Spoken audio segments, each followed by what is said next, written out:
हरिओम। आज ना आपको एक सत्संग मनन करने का तरीका बता रहे हैं। कोशिश करते हैं, अपनाना आपके हाथ में है। एक चोर था, उसने राजा के यहाँ चोरी की।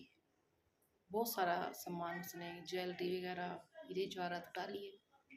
अब वो भागता जा रहा है, भागता जा रहा है। सिपाही उसके पीछे पड़े हुए हैं। दूर तक चला गया वो, लेकिन सिपाहियों ने पीछा नहीं छोड़ा। आखिर को वो एक पेड़ के नीचे देखा, उसने एक संत बैठे हैं और वो ध्यान में मगन है।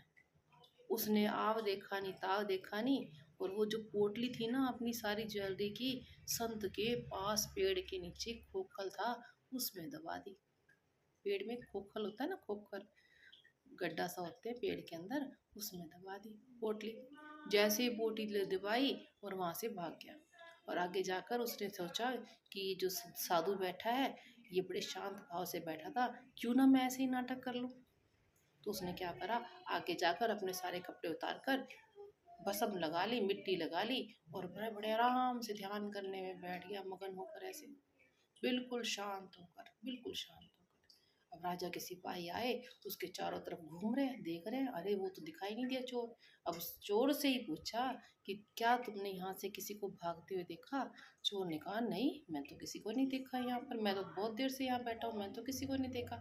अब वो क्या हुआ, अब वो चोर ना यहीं ऐसे करके ही बैठा रहा बहुत टाइम तक, बहुत टाइम तक, क्योंकि सिपाही आसपास घूमते रहे, क्योंकि उनको पूरा पूरा शक था कि जो चोर है यहीं से आया है, यहीं पे गया है।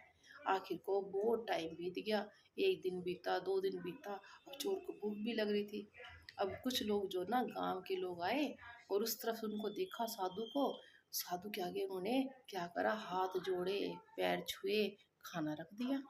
अब ऐसा रोज का नियम हो गया, रोज गांव के लोग आते और वहीं पर उनके पैर छूते और पैसे भी चढ़ाते, खाना भी ले जाते। अब चोर को आने लगा इसमें मजा कि अरे ये तो बड़ी मौज हो गई, साधु का भेष धरा है, मैं तो चोर हूँ लेकिन मैं तो नाटक ही किया, नाटक करने में कितना ही सुख मिल गया। और नाटक करते करते एक दिन सचमुच वो साधु ही बन गया, सचमुच साधु बन गया। तो क्या हम अहम ब्रह्मस्मि ये नाटक करते करते कि मैं ब्रह्म हूँ, ब्रह्म हूँ, ब्रह्म हूँ, क्या सचमुच हम भी ब्रह्म नहीं हो जाएंगे? ऐसे हो जाएंगे, पक्का निश्चित रूप से कह रही हूँ मैं। ये नाटक ही एक दिन हमें इस संसार से छुड़ा देगा, इस संसार से छुड़ा के परमात्मा में ही स्थिति बना देगा।